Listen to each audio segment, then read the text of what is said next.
Hey guys, tonight we begin with something soft, strange, and slightly suspicious. So go ahead, dim the lights a little. Maybe shift your pillow. Let your brain power down just enough to enjoy something mildly interesting but not too interesting. Tonight, we're drifting back to ancient Mesopotamia, to a king with a very long name, a very large ego, and possibly a very homesick wife. And somehow, that combination may have created one of the most famous wonders of the ancient world. Or not. Because the Hanging Gardens of Babylon are one of those historical mysteries that feel a bit like a rumor that got wildly out of hand. A beautiful rumor, but still. Anyway, let's settle in. We begin with Nebuchadnezzar II, a man who, like many powerful rulers, decided that good enough was never quite enough. If he built a wall, it had to be enormous. If he built a palace, it had to be ridiculous. And if he loved someone, well, apparently he built them a mountain. Because why not? Nebuchadnezzar ruled Babylon in the 6th century BC. Babylon itself was already impressive. Think wide processional roads, massive gates, thick defensive walls, and just enough luxury to make everyone else feel slightly inadequate. It was, in many ways, the ancient version of showing off. And then somewhere in this golden city, we meet his wife. Her name is usually given as Amytas, a Median princess, which basically means she grew up surrounded by mountains, greenery, and fresh air. Babylon, on the other hand, was flat. Very flat. Dusty. Warm. Not exactly what you'd call lush. So imagine her, quietly standing on a palace balcony, looking out over endless beige landscape, thinking, this is fine, I guess. But also, not really. Ancient writers tell us she missed her homeland deeply. The hills, the trees, the feeling of being surrounded by something alive. And Nebuchadnezzar, being both powerful and slightly extra, supposedly decided to fix that. Not with flowers. Not with a garden courtyard. No, he built her an artificial mountain. Just casually. The hanging gardens, as described, weren't actually hanging in the way the name suggests. No vines dangling dramatically in the wind. It was more like a series of stacked terraces, rising upward like steps, each one filled with soil and plants. Trees. Shrubs. Flowers. Possibly even small streams trickling down through the layers. Picture a green hill, carefully constructed out of stone and engineering, in the middle of a dry city. It sounds impressive. It sounds romantic. It also sounds incredibly impractical, because water, as it turns out, does not magically climb uphill, especially in ancient Mesopotamia. So, if this garden existed, it required some serious effort to keep it alive. We're talking irrigation systems, possibly chain pumps, maybe even early mechanical lifting devices to bring water up from the Euphrates River, which is kind of wild when you think about it. All of this just so someone wouldn't feel homesick. It's either very sweet or very excessive, possibly both. But here's where things get a little awkward. There's no clear archaeological evidence that the Hanging Gardens of Babylon ever existed. None. Not a foundation. Not a definitive ruin. Not even a slightly suspicious pile of garden-related debris, which is unusual for something that's supposed to be one of the 7 wonders of the ancient world. Most of the descriptions we have come from Greek historians writing centuries later, people who never actually saw the gardens themselves. So, essentially, This entire wonder might be based on secondhand storytelling, which, historically speaking, is not always the most reliable source. It's a bit like someone describing your house without ever visiting and somehow adding 2 extra floors and a rooftop waterfall. Things get exaggerated, and yet the details they give are oddly specific. They talk about vaulted terraces, stone columns, thick layers of soil deep enough for large trees. They describe a structure that's both architectural and natural, a blend of engineering and aesthetics, which makes it feel almost real, but also slightly suspiciously perfect. Let's float over to another quiet possibility. Some historians believe the gardens weren't in Babylon at all. Instead, they might have been in Nineveh, built by a different king entirely. Because of course, that's an option. The Assyrian king Sennacherib left inscriptions describing a grand garden with advanced irrigation systems. He even bragged about engineering water-raising devices, which sounds exactly like what you'd need for something like the Hanging Gardens. So now we have a situation where the most famous garden in history might be in the wrong city, built by the wrong person and attributed to the wrong love story, which is honestly kind of on brand for ancient history. Still, whether it was Babylon or Nineveh, someone somewhere was clearly very invested in creating a garden that defied the environment. And that says something, because gardens, especially in ancient times, weren't just about beauty. They were about control. Control over nature, over water, over resources. If you could grow lush greenery in a dry region, You weren't just wealthy. you were powerful. And Nebuchadnezzar, or Sennacherib, or whoever was responsible, definitely wanted people to know that. Imagine walking through Babylon or Nineveh, dust under your feet, heat in the air, and then suddenly, there's this towering green structure, Cool. shaded. Alive. It would have felt almost unreal, like stepping into a different world, which is probably the point, because rulers like this didn't just want to be respected. They wanted to be remembered, preferably as someone who could bend reality a little. And building a mountain garden in the middle of a flat, dry city definitely sends that message. Meanwhile, Amy Diz, if she existed as described, is just there, quietly becoming the reason for one of history's greatest architectural legends. Or, at least, taking the credit. It's hard to say how she actually felt about all this. Maybe she loved it. Maybe she stood there, surrounded by imported trees and carefully arranged flowers, thinking, this is nice, but it's not home. Because no matter how elaborate the project, you can't really recreate a childhood landscape. You can imitate it.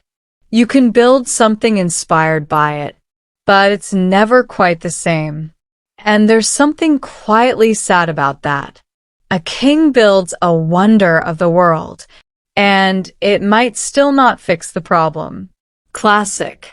As the story drifts on, the Hanging Gardens become less of a physical place and more of an idea, a symbol of luxury, of love, of excess, and also of historical confusion.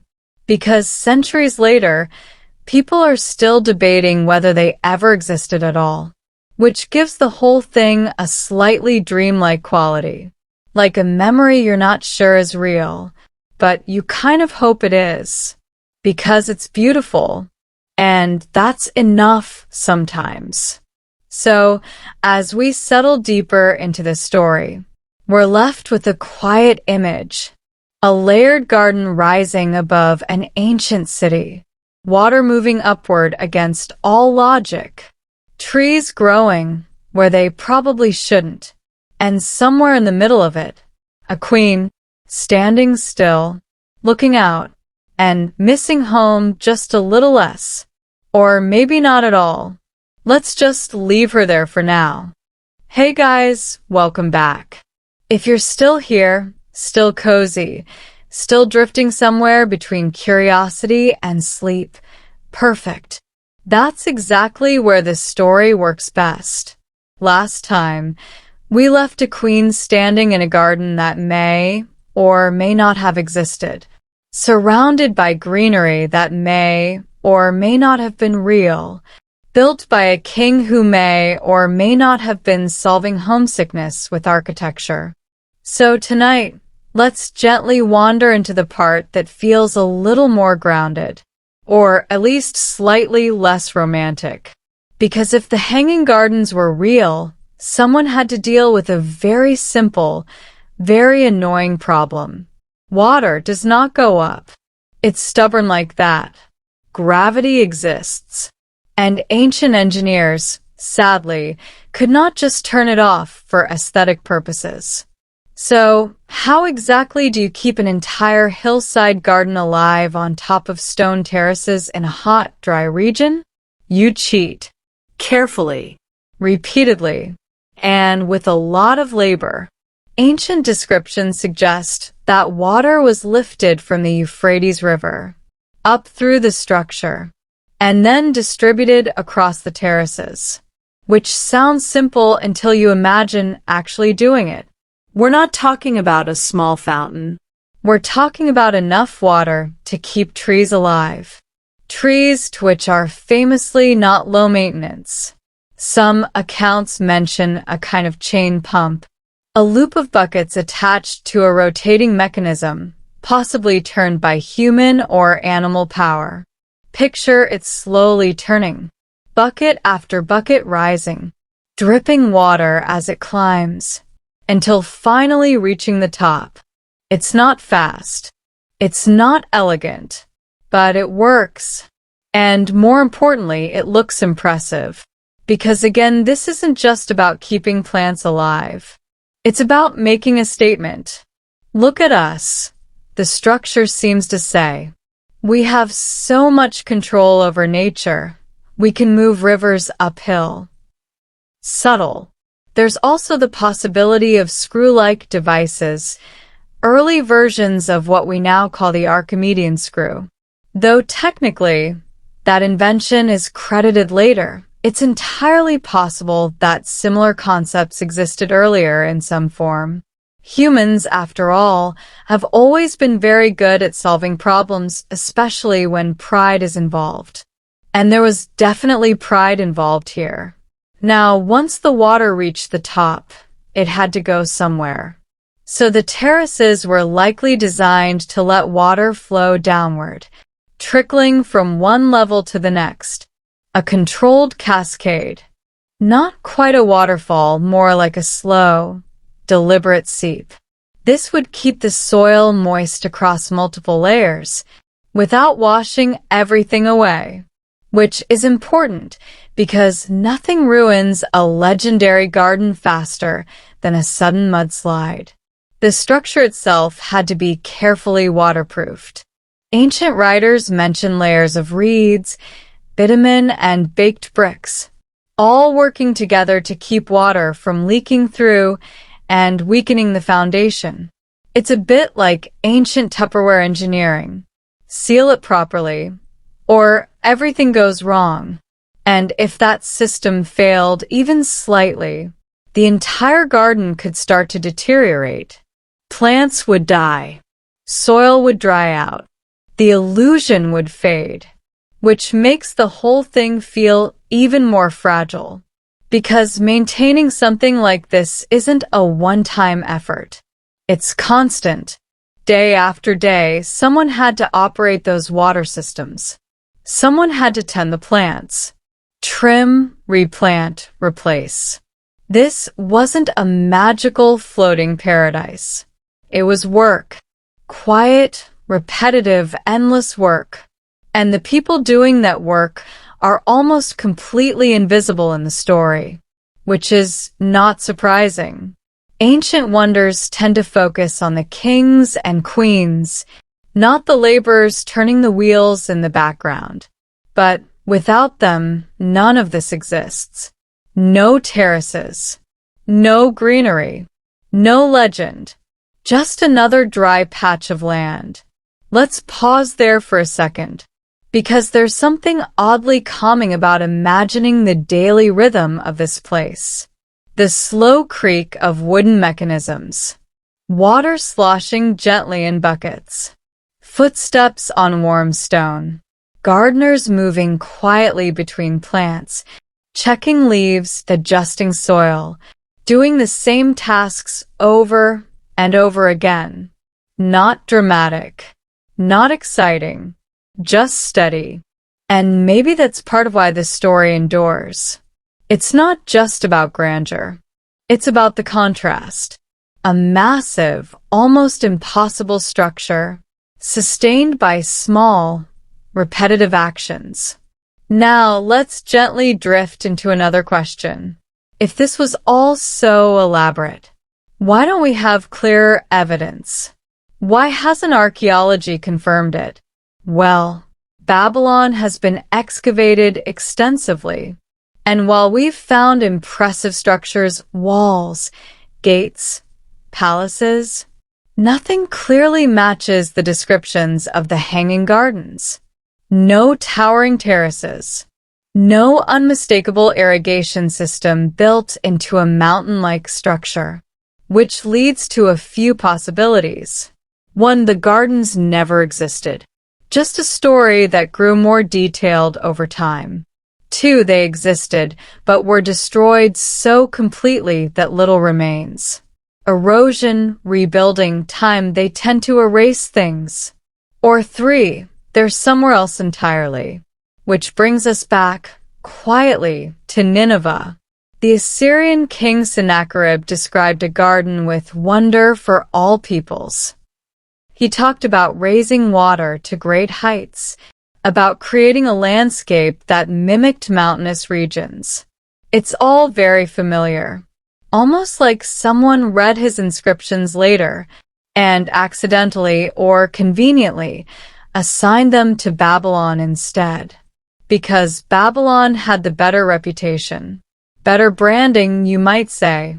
And history does love a good mix-up, especially when it makes the story more dramatic. So now, instead of one clear origin, we have a gentle blur.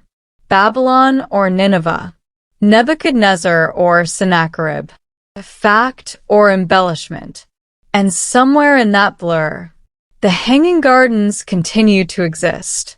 Not physically, perhaps, but in imagination, which, in a strange way, might be more powerful. Because physical structures can crumble. They fade. They disappear. But an idea, especially a beautiful, slightly mysterious one, can last much longer, even if it's a little inaccurate, or a lot.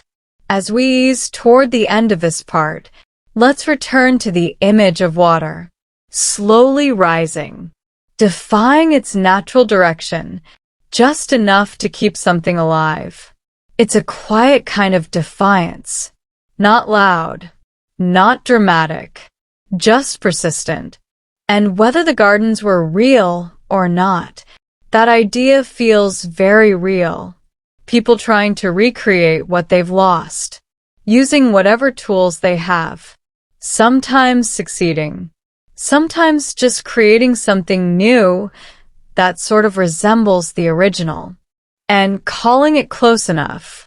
So next, we'll drift into how this story traveled through time, how Greek writers, historians, and a bit of imagination turned a possibly real structure into one of the most famous wonders in history. Because once a story like this starts moving, it tends to grow, quietly, slowly, until it becomes something much bigger than where it began. Hey guys, welcome back again. By now, you're probably somewhere comfortably distant from full alertness, which is perfect because tonight we're drifting into the part of the story where things get a little fuzzy. Not in a chaotic way, More like when a memory gets retold so many times that it starts to feel smoother than it originally was. So let's just settle in and follow how the Hanging Gardens quietly became famous, even without clear proof they were ever there. Because that didn't happen overnight. It happened slowly through storytellers. And not just any storytellers, Greek historians. Now, the Greeks had a habit of writing about the wider world with a mix of curiosity, admiration, and occasional creative interpretation. They loved a good story, especially one that made distant places feel grand and slightly exotic. Babylon, in particular, had that reputation. It was already known for its scale, its wealth, its impressive architecture. So adding a magnificent gravity-defying garden into the mix, well, that just felt right. Almost too right. One of the earliest writers to mention the gardens was someone named Berossus, a Babylonian priest writing in Greek, sometime in the 3rd century BCE. So finally someone closer to the source. Except his original works don't survive. We only know what he said through later writers quoting him, which is a bit like hearing a story from a friend who heard it from their friend who heard it from someone who definitely knows the details. It's not unreliable, exactly, but it's also not comforting. Still, Berossus described a terraced garden built by Nebuchadnezzar for his homesick wife. So the romantic version of the story, that seems to come from somewhere relatively early. Then we get writers like Diodorus Siculus. He gives us a more detailed picture. He talks about square terraces rising one above the other, about deep layers of soil supporting large trees, about a structure that looked like a green mountain. It's vivid, carefully described, almost cinematic, and yet he never saw it. He was writing in the 1st century BC, hundreds of years after the supposed construction. So what we're reading is an observation. It's compilation. He's gathering stories, shaping them, presenting them in a way that makes sense, and possibly makes them more impressive. Because again, why not? Then there's Strabo, a geographer. A man who spent a lot of time thinking about places, mapping them, describing them. He also writes about the gardens.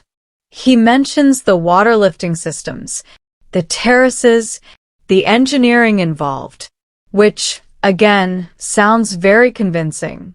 But like the others, he's relying on earlier accounts. So what we're seeing here, gently, is a pattern. Each writer adds a little more detail, a little more clarity, a little more confidence, even though none of them are actually confirming the gardens firsthand. It's like watching a sketch slowly become a painting, except no one is entirely sure what the original looked like. And over time, the story stabilizes. The Hanging Gardens become one of the 7 wonders of the ancient world. Just like that. No committee meeting.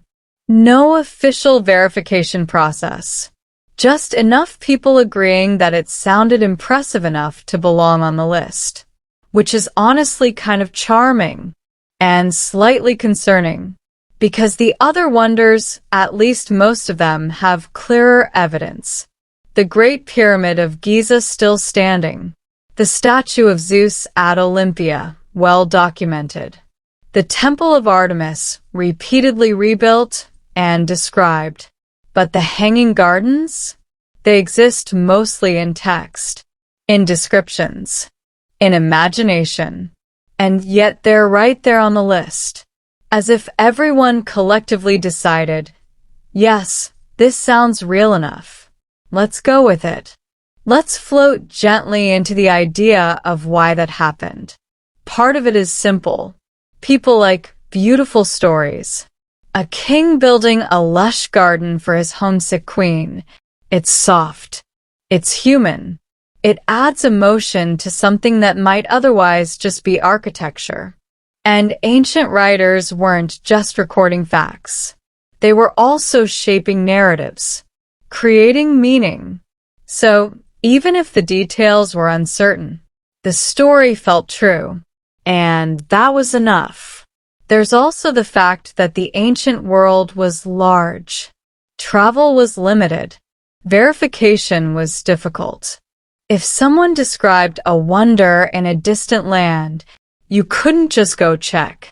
You either believed it or you didn't. And if multiple respected writers agreed, belief became the easier option, especially when the story was this appealing. Over time, the Hanging Gardens settled into their role, a symbol of luxury, of ingenuity, of love, or at least a very expensive attempt at it. Artists began imagining them, paintings, sketches, later reconstructions, all trying to capture something that might never have existed in the first place, which leads to a slightly strange situation. We have countless images of the Hanging Gardens, but no confirmed physical remains. So, what are those images based on? Descriptions, interpretations, a bit of guesswork, and a lot of creativity. Columns wrapped in vines, water flowing in elegant streams, terraces overflowing with greenery. They're beautiful, but they're also speculative. It's like collectively dreaming the same place without ever having seen it, and somehow agreeing on what it looks like, which is oddly peaceful. As we ease toward the end of this part, let's just sit with that idea for a moment.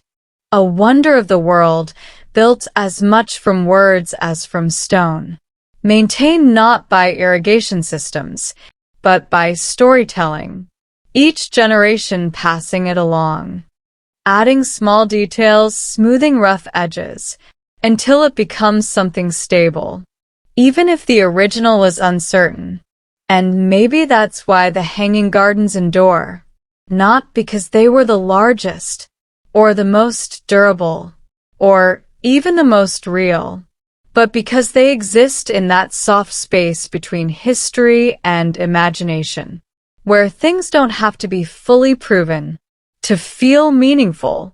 So as we drift onward, we'll gently explore what might have happened to the gardens if they did exist, how something so elaborate could disappear so completely that all we're left with is a very beautiful question. And honestly, that might be the most fitting ending for a place like this. Hey guys, welcome back. At this point, the story is barely even trying to stay solid, and that's okay. We're just going to let it drift a little. So if the Hanging Gardens did exist, What happened to them? not dramatically, not with fire or invasion or some cinematic collapse, just slowly, because most things in history don't end with a bang. They end with neglect. Let's imagine the gardens at their peak for a moment. Terraces full of greenery, water moving gently from level to level, workers tending plants in the background, everything functioning, everything maintained. But that kind of system doesn't sustain itself. It needs attention, constant attention. The pumps have to keep turning. The water has to keep flowing. The soil has to stay fertile. And most importantly, someone has to care. Now, let's quietly move forward in time. Nebuchadnezzar is gone, or Sennacherib, depending on which version you prefer. Either way, the original motivation fades. New rulers take over. New priorities settle in. And the garden, this elaborate, slightly excessive project, starts to become less essential. It's no longer a symbol of love. It's no longer a personal statement. It's just maintenance. And maintenance is rarely exciting. It's expensive, Time-consuming, easy to delay. Maybe we fix the irrigation next season. Maybe we don't replant that section right now. Maybe it's fine. And slowly, very quietly, things begin to slip. A pump breaks. Water stops reaching one of the upper terraces. Plants begin to dry out. Leaves lose their color. No one panics. It's just one section. But then another system falters. Another layer stops receiving enough water. Soil hardens. Roots struggle. The garden doesn't collapse. It just thins. Less green. More brown. Still impressive, but not quite the same. Visitors might still walk through, still see something beautiful, but there's a subtle shift. Something is missing. And over years, maybe decades, that shift continues. Because once a system like this starts failing, it doesn't easily recover. You can repair parts of it, but restoring the whole thing requires the same level of dedication that built it in the first place.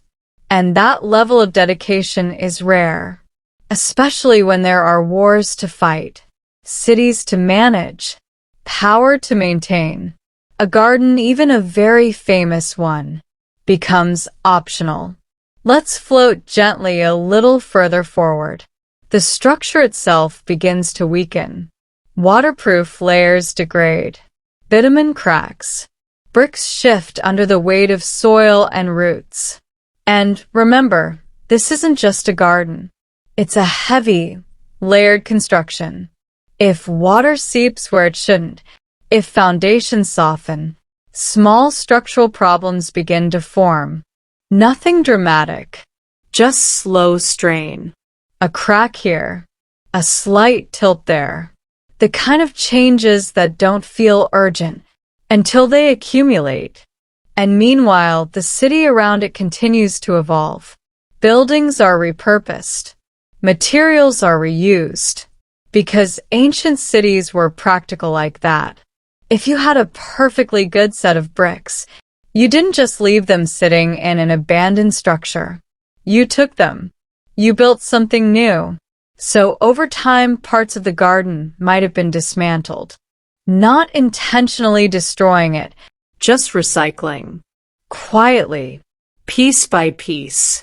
and eventually what was once a towering, green structure becomes less recognizable. A ruin, then fragments, then nothing obvious at all. Just layers of history built over each other. And this is where the story becomes almost invisible, because there's no clear moment where someone says, "The hanging gardens are gone." No dramatic record. No final description.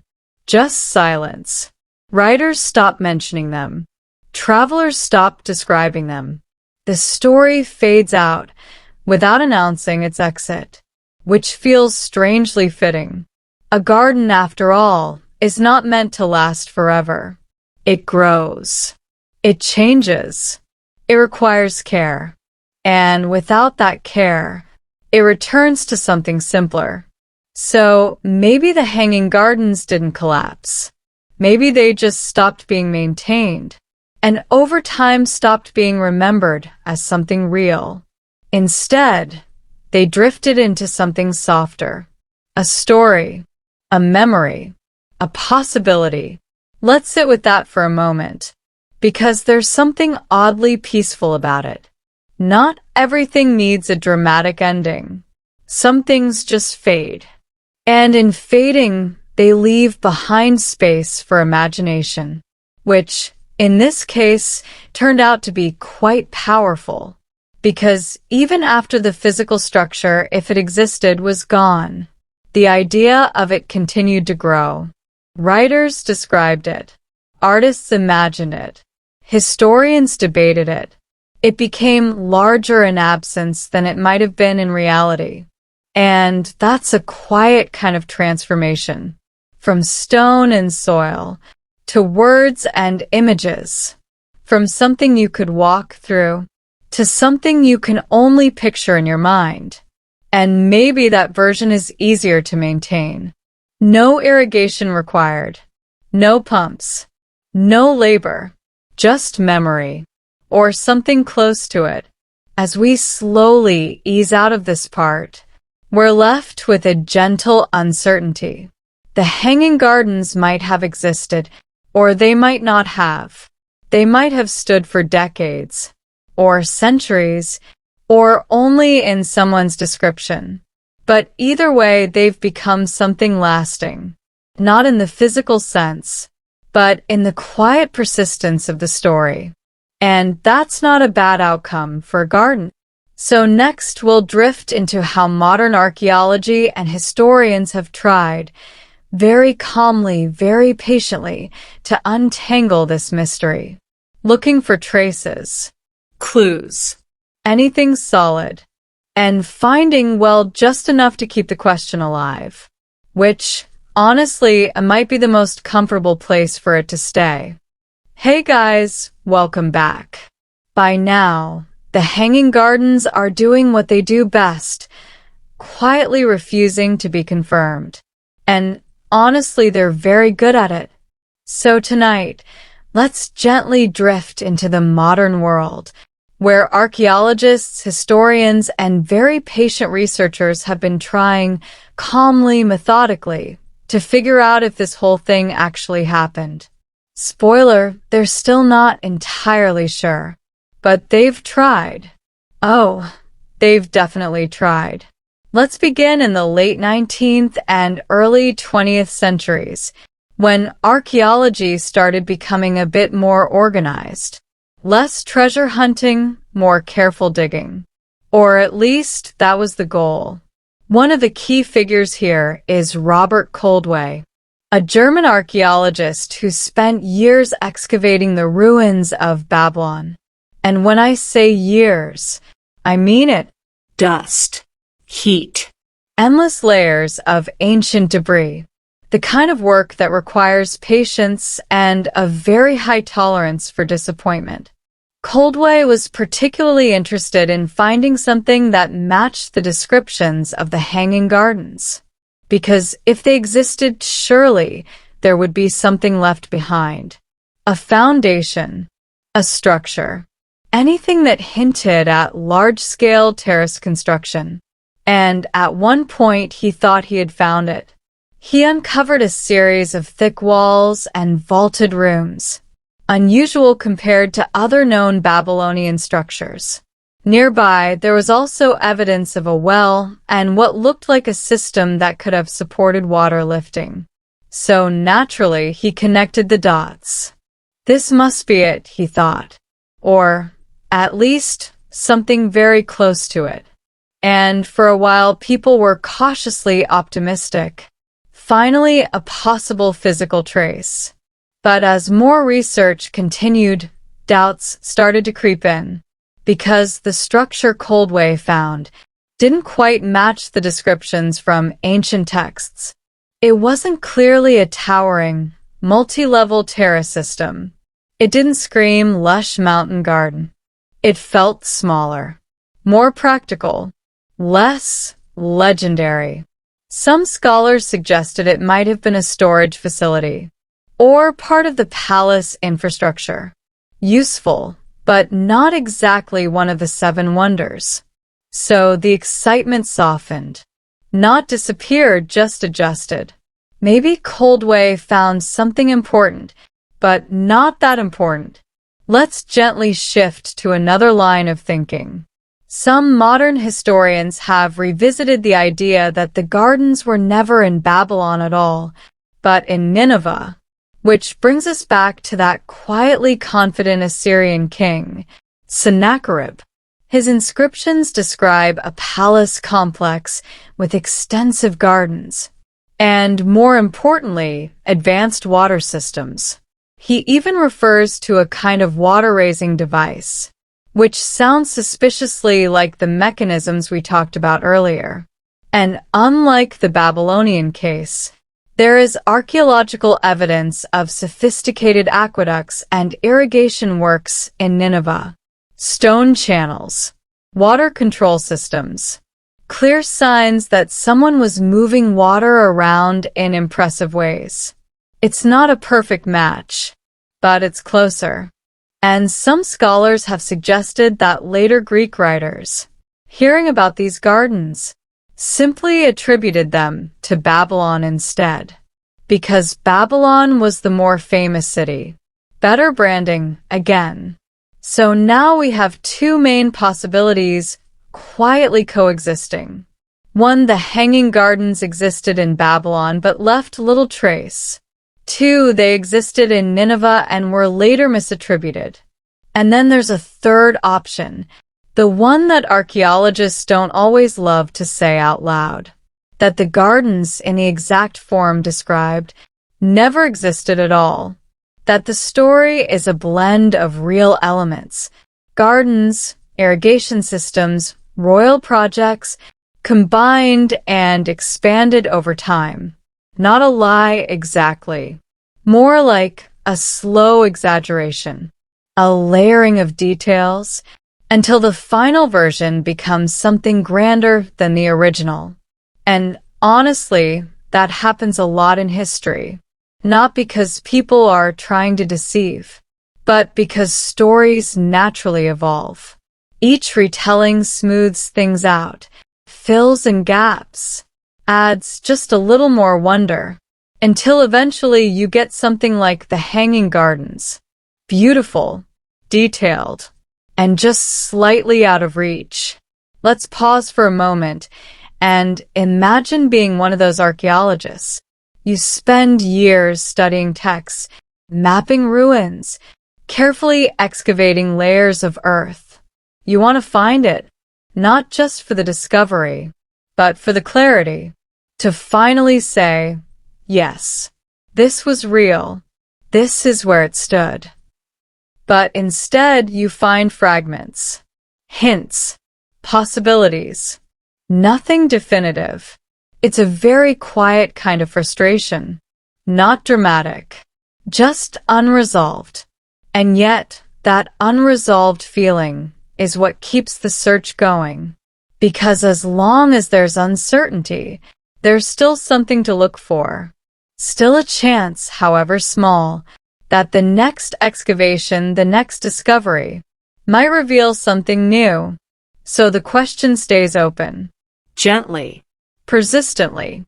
Did the Hanging Gardens exist? Maybe. Were they exactly as described? Probably not. Are they still one of the most famous wonders in history? Absolutely. Which is kind of fascinating, because it means a place doesn't need to be fully proven to leave a lasting impression. Sometimes the idea is enough. As we slowly drift toward the end of this part, let's return to that image one more time. Terraces rising above a city, water moving upward against its nature, greenery where there should be none, whether it stood in Babylon, or Nineveh, or nowhere at all.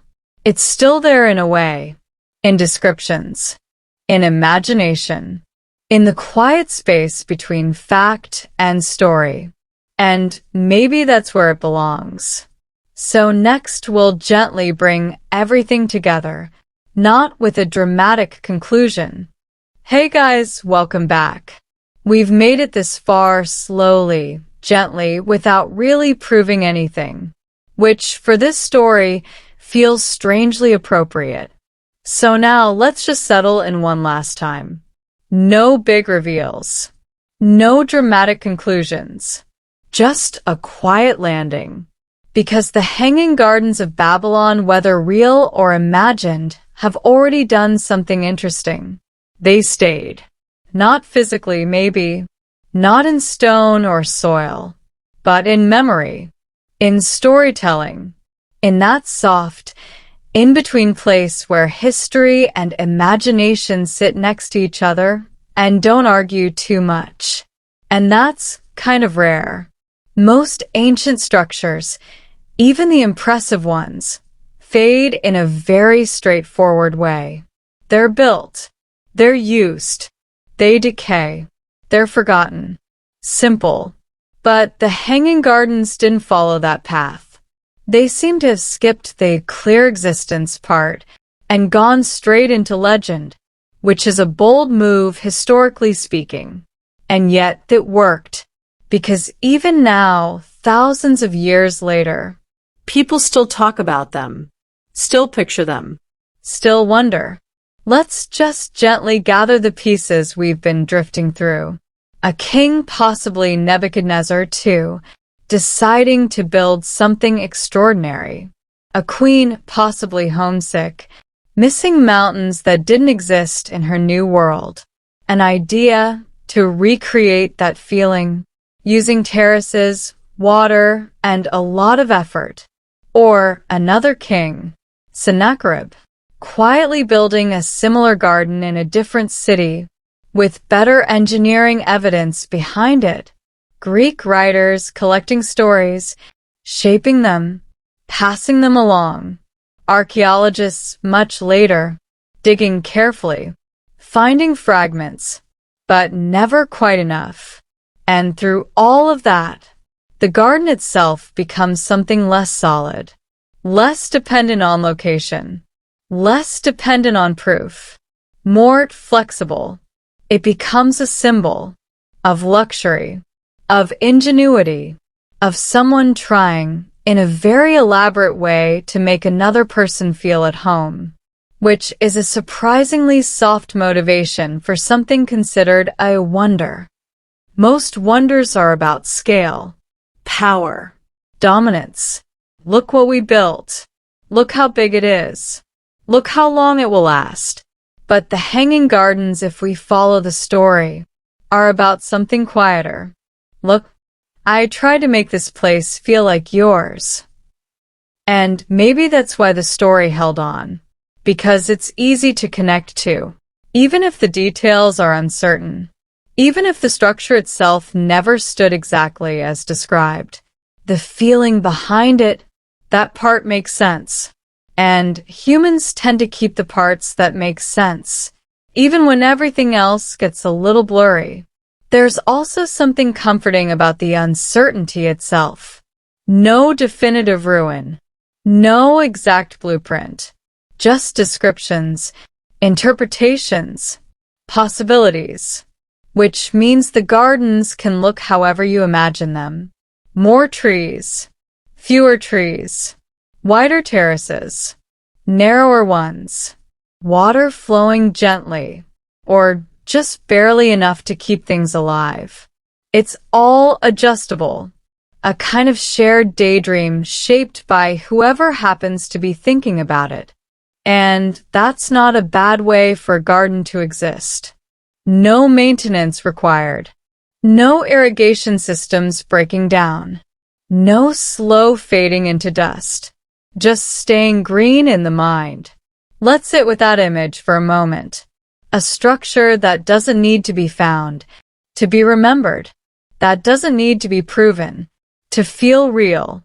It just lingers, quietly. And maybe that's the most fitting ending this story could have. Not a confirmed discovery, not a final answer, just a gentle continuation. People still searching, still wondering, still imagining. And somewhere in all of that, the hanging gardens remain exactly where they've always been. Not fully in the past, not fully in the present, just suspended, like the name suggests. So, as we ease out of this story, you can let that image fade slowly. Terraces softening, greenery blending into shadow, water becoming still. No need to hold onto every detail, just the feeling, something beautiful, slightly impossible, and never quite confirmed. And honestly, that's more than enough. Good night. Hey guys, if you're still here, still drifting, still somewhere between listening and almost asleep, that's perfect. Because this part doesn't really add anything new. It just lingers a little longer, which, honestly, feels very on brand for a garden that never quite proved it existed. So instead of chasing new facts, let's just stay with the feeling of it. Because long after the digging stopped, long after the historians wrote their careful disagreements, the Hanging Gardens did something quietly impressive. They refused to go away. Not loudly, not dramatically, just persistently. You see them show up in paintings from centuries later. Tall terraces covered in impossibly neat greenery, water flowing in ways that feel just slightly too perfect. Artists didn't worry too much about accuracy. They weren't measuring brickwork or verifying irrigation systems. They were capturing a mood, a soft, almost dreamlike place where nature and architecture blend into something calm, slightly unreal, and very, very controlled, which is funny because real gardens are usually a bit messy. Leaves fall. Water doesn't always cooperate. Things grow unevenly. But the Hanging Gardens in imagination are always just right. Of course they are. They don't have to deal with reality. Let's drift a little further forward. Modern recreations start appearing. Digital models, architectural sketches, people trying, gently, to reverse engineer the descriptions. If the terraces were this high, if the water system worked like this, if the structure stood here, it becomes a kind of puzzle, a very calm, very academic puzzle, with no final piece, because every version feels plausible, but none of them feel certain. And that uncertainty gives people room to keep building, not physically, but mentally. Each reconstruction is a quiet maybe. Maybe it looked like this. Maybe it felt like this. Maybe the trees were taller. Maybe the terraces were wider. Maybe the whole thing was smaller than we imagine, and the writers just gently exaggerated. Because they do that sometimes, not in a malicious way, just to make things sound a little better. And who could blame them? If you're describing a distant wonder, you don't say, "It was fine." You say, "It was incredible." You add a little height, a little more greenery, maybe a few extra layers of terraces, just to really sell it. And over time, those small additions stack up, until the garden becomes something almost impossible to match in reality, which might explain why we haven't found it. Because maybe we're looking for the final version of the story, instead of the simpler structure that may have inspired it. Let's slow that thought down for a second.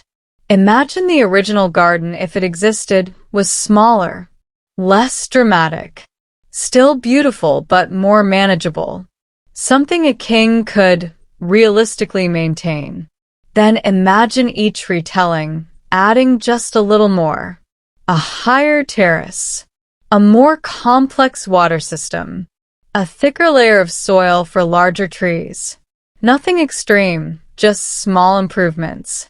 Until eventually, the description becomes a masterpiece. And the real version, whatever it was, gets left behind. Not erased, just outshined. It's a very human process. We do it all the time. We remember things slightly better than they were. Smoother. More meaningful. And over time, those memories become the version we keep. So maybe the Hanging Gardens are less of a lost structure and more of a perfected memory. A version of reality, edited gently over centuries, which is oddly comforting because it means the story isn't broken. It's just polished. Let's drift back one last time to the people in it. A king trying to impress or comfort or maybe just outdo himself. A queen standing in a place that tries very hard to feel like home. Workers, moving water, tending plants, maintaining something that requires constant care. Writers, turning observations into stories. Readers, turning stories into images. And now you, sitting here, quietly imagining a place that might never have existed and still feeling like it makes sense. That's kind of the final step. The garden doesn't need stone anymore. It doesn't need irrigation systems, or terraces, or even a location. It just needs someone to picture it. And as long as that keeps happening, it doesn't really disappear. It just changes form, from structure to story to thought. And that's a very low-maintenance existence. No repairs needed. No slow decay. Just quiet continuation. So as we gently, finally, ease out of this, you don't need to hold onto every detail. You don't need to decide if it was real, or where it stood, or who built it. You can just keep the soft version. A garden, rising in layers, green against a dry horizon, water moving in ways that feel slightly impossible. And everything just calm. Let it fade a little. Let the edges blur. Because that's where this story lives best. Not fully defined. Not fully proven. Just there. And that's enough. Good night. Hey guys. If you're still here, still half listening, half drifting, we're just going to coast a little longer. No new mysteries tonight. No hidden discoveries waiting at the end. Just a soft glide past something that never really needed an ending. Because by now, the Hanging Gardens have done everything they were going to do. They've been imagined, debated, rebuilt in sketches, questioned by historians, gently doubted by archaeologists, and still they remain. Not as a place you can visit, but as a place you can return to or in your mind, which is honestly a very convenient form of real estate. No travel required, no entrance fee, no risk of it being closed for restoration. It's always just there. Let's sit with one last version of it. Not the grandest one, not the most exaggerated. Just something simple. A series of terraces. Stone warmed by the sun. Soil resting quietly on top. A few trees, not perfectly arranged, just growing. Water moving slowly. Not in dramatic streams, but in soft, steady flows. Enough to keep things alive. And around it to city. Busy, warm, a little dusty. People going about their lives, barely noticing the quiet effort it takes to keep something like this running. Because that's usually how it works. The most impressive systems often look the calmest from the outside.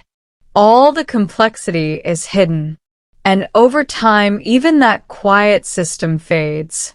Not suddenly. Just less water.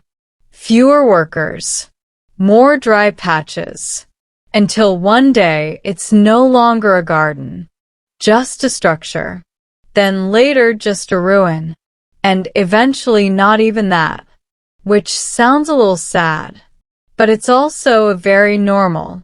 Most things don't last, even the things we call wonders. But stories, they behave differently. They don't need maintenance crews. They don't rely on irrigation. They just need to be remembered occasionally, and they adjust themselves as needed. Details shift. Locations blur. Names change slightly. But the core, the feeling, that stays. And in this case, the feeling is simple. Someone tried to build something beautiful. in a place where it didn't quite belong. And whether they succeeded or not, the attempt itself was enough to echo. That's it. No grand moral. No final answer. Just an attempt. Let's gently zoom out even further. Across history, there are countless structures that were larger, stronger, more clearly documented. Many of them are gone now, or barely remembered. And yet, this one uncertain garden, possibly misattributed, possibly exaggerated, is still here in conversation, still being pictured, still being told, which is a little ironic. And maybe that's the quiet charm of it. The less certain something is, the more space it leaves for people to keep it alive. Certainty can feel finished, but uncertainty, it stays open. And open things tend to last longer in the mind. So the Hanging Gardens never really closed. They were never fully completed in a historical sense. And because of that, they never had to end. They just keep drifting. From one storyteller to another. From one imagination to the next. And now for me to you. So, as we finally, gently step away from this, you can let the image soften, the terraces lowering, the greenery fading into shadow, the water slowing then still. No need to hold on to it tightly. It's not going anywhere. It never really had a fixed place to begin with. And that's what makes it easy to leave. Because you can always come back. And it will still be there, waiting in that same quiet, uncertain way. Not proven, not gone, just suspended. Good night. Hey guys, if you're still here, then we've officially reached that soft, almost weightless part of the night. The part where the story doesn't really move forward anymore. It just circles gently, which feels right, because the Hanging Gardens were never a straight line. They were always a loop, a story that begins with a question, drifts through possibilities, and ends with the same question just a little softer. So instead of pushing forward, let's just drift back slowly to where we started. A city flat, warm, and a little dusty. Babylon, or maybe not Babylon. It almost doesn't matter anymore. A ruler powerful enough to build almost anything. And a quiet problem. That doesn't feel like something architecture can solve. Homesickness. Not dramatic. Not urgent. Just a steady, low feeling. The kind that doesn't demand attention, but never quite leaves.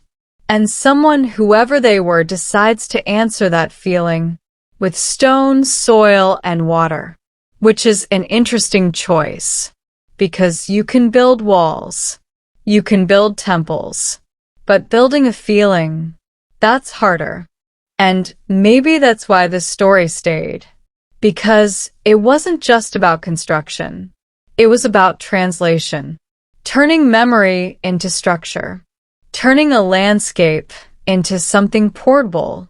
And even if it didn't work perfectly, the attempt itself was meaningful enough.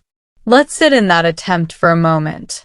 Terraces rising, layer by layer, not rushed, not dramatic, just placed carefully.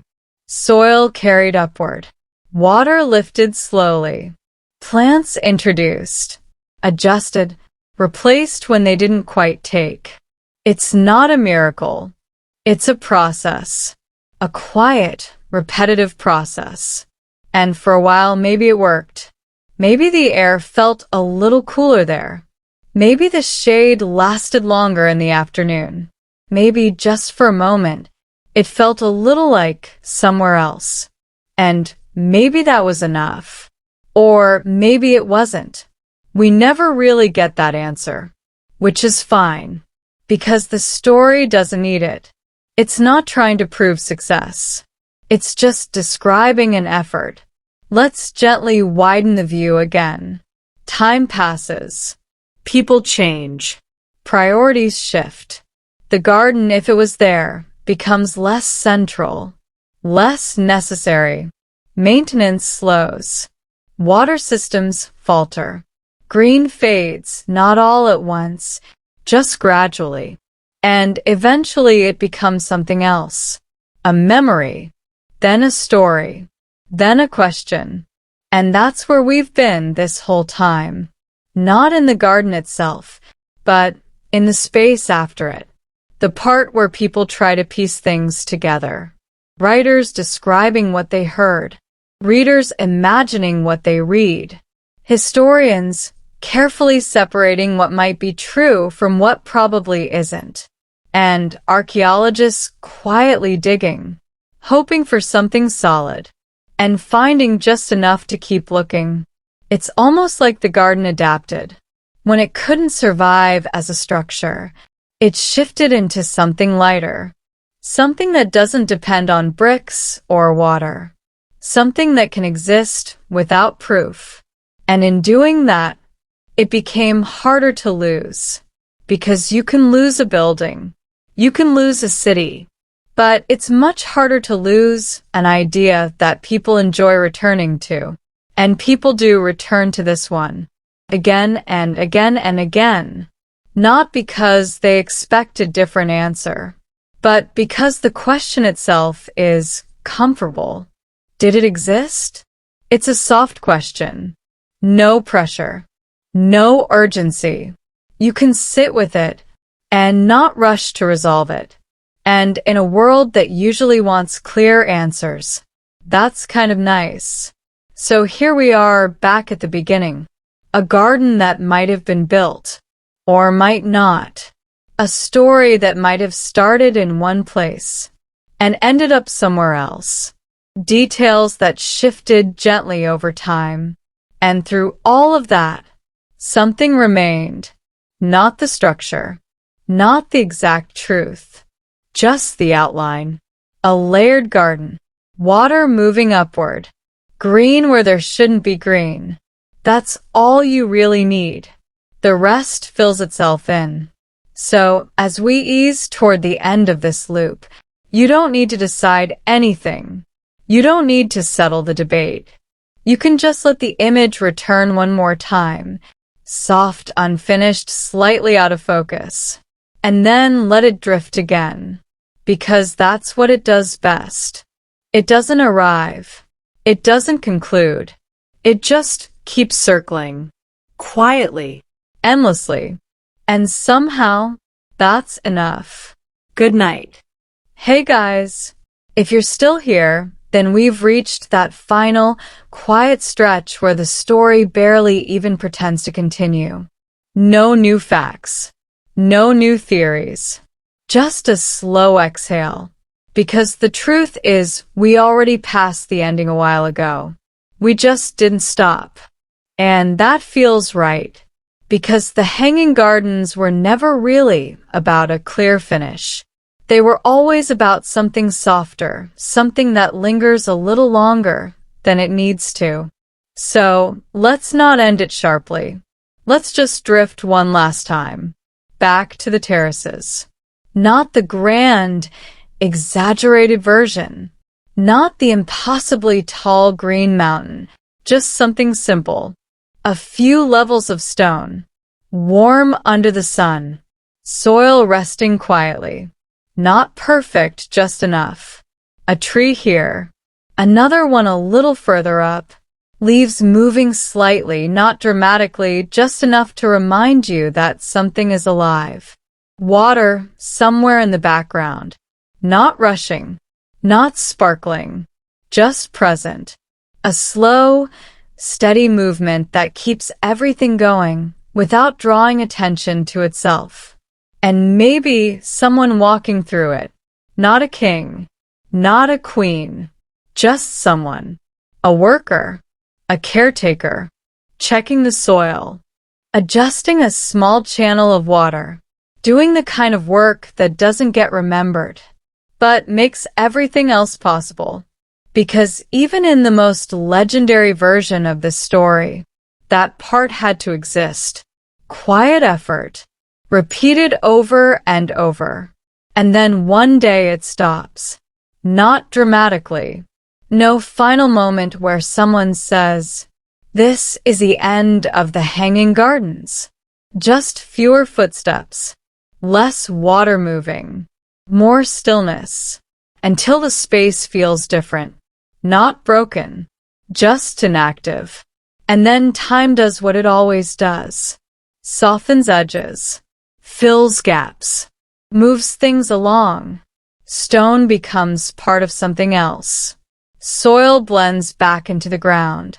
And whatever structure was there becomes less distinct. Until eventually it's not something you can point to anymore. Only something you can describe. And even that description starts to shift. Writers add details. Readers imagine more. The garden grows, not in reality, but in storytelling, becoming taller, greener, more intricate, more perfect, because memory has a habit of smoothing things out, removing the awkward parts, enhancing the quiet beauty. And over time, the version that survives isn't the original. It's the one people prefer to keep, which is usually the softer one, the more balanced one, the one that feels complete even without proof. Let's sit with that idea for a moment. A place that might have been ordinary, becoming extraordinary simply because it was remembered that way. It doesn't need confirmation anymore. It doesn't need ruins.